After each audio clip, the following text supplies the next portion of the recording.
ரவி ஒரு அன்பான மனிதர்.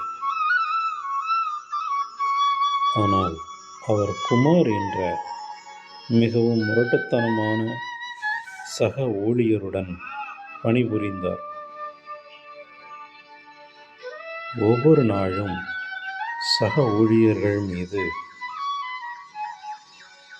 குமார் அதிகமான காட்டங்களை காட்டினார்.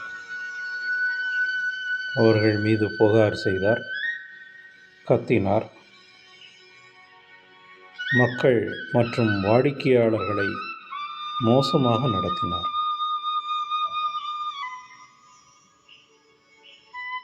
இதை கண்ட ரவி வருத்தப்பட்டு ஏன் இப்படி ஒருவரை எதிர்கொள்ள வேண்டும் என்று யோசித்தார்.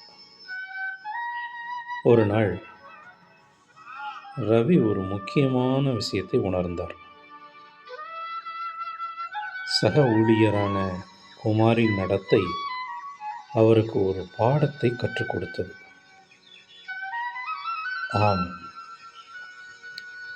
நாம் மற்றவர்களை எப்படி நடத்தக்கூடாது என்பதுதான் உண்மை. என்ன நடந்தாலும் அவர் எப்பொழுதும் பொறுமையாகவும் மரியாதையாகவும் கனிவாகவும் இருப்பது என்று ரவி முடிவு செய்தார். பல ஆண்டுகளுக்கு பிறகு ரவி அந்த நிறுவனத்தில் ஒரு முக்கிய மற்றும் மரியாதைக்குரிய தலைவராக ஆனார்.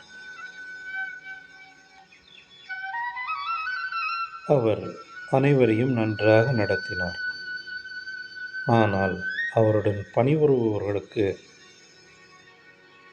அவர் மேலும் உரிய மரியாதைகளை செலுத்தினார். அதை என்றும் அவர் மறக்கவில்லை. அவர்களுடன் பணிபுரிவதை பணியாளர்களும் பெருமையாக கருதினர். இவ்வளவு அன்பாக இருப்பது எப்படி என்பதை நிறைய ஊழியர்கள் அவரிடம் கேட்டனர். ரவி சிரித்து கொண்டே, என் வாழ்க்கையில் கடினமானவர்களிடமிருந்து நான் கற்றுக்கொண்டேன் என்று மட்டும் கூறினார். மேலும் நான் ஒருபோதும் அந்த நபரை போல் இருக்கக்கூடாது என்பதை கூறினார்.